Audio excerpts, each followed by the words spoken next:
நண்பர்கள் அனைவருக்கும் அன்பார்ந்த வணக்கங்க. இன்றைய பதிவில் ரத்த செவலையில் ஒரு தலையீத்து கிடாரி ஒன்று விற்பனைக்கு வந்திருக்குது. ஜெர்சி டைப்பில் நல்ல குவாலிட்டியான கிடாரிங்க, நல்ல கரவத்திறன் வாய்ந்த கிடாரிங்க. பல்லு வந்து 6 பல்லுன்னு சொல்லியிருக்காங்க. சுழித்த உருளாத கிடாரிங்க. கம்மி பட்ஜெட்டில் தான் அந்த கிடாரி விற்பனைக்கு வந்திருக்குது. நல்ல பெருவெட்டு கிடாரிங்க. இந்த கிடாரி எந்த ஊர்லேருந்து விற்பனைக்கு வந்திருக்குது, கரவத்திறன் விலை எல்லாமே ஒவ்வொன்றா பார்க்கலாம் வாங்க. இப்போ பார்த்துட்டு இருக்க இந்த ஜெர்சி வந்து தலைச்சங்கிடாரி தான், ரத்த செவலைங்க. 9 மாதம் சினையாக இருக்கக்கூடிய கிடாரி. இந்த கண்ணு போறதுக்கு ஒரு 15 நாட்கள் பக்கம் பிடிக்கும் சொல்லியிருக்காங்க. சுழித்த உருளாத கிடாரிங்க, தலைச்சனுக்கே நல்ல கரவத்திறன் வாய்ந்த கிடாரிங்க. 10 வருஷத்துக்கு மாடாகுங்க. கண்டினியூஸாக மாடை மெயின்டைன் பண்ணலாம் அப்படின்னாங்க நம்மளோட விற்பனையில் தெரிஞ்சுக்க. அப்படி கம்மி பட்ஜெட் தான். சேலம் மாவட்டம் கூட்டாத்துப்பட்டி என்ற பகுதியிலேருந்து விற்பனைக்கு வந்திருக்குது.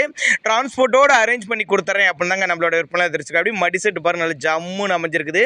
நல்ல தரமான கிடாரியாக இருக்குதுங்க. எல்லா கிளைமேட் அடாப்ட் பண்ணிக்கும். மேச்சர் முறையில் வளர்க்கப்பட்ட கிடாரி. தண்ணி தவலாம் நல்லா அருமையாக எடுத்துக்கூடிய கிடாரி. 47,500 விலை சொல்லியிருக்காங்க. ஃபிக்ஸட் பிரைஸ் கிடையாதுங்க. விலை அனுசரிப்புன்னு தான் சொல்லியிருக்காங்க. தேவைப்படும் நபர்கள் தாராளமாக கான்டாக்ட் பண்ணுங்க.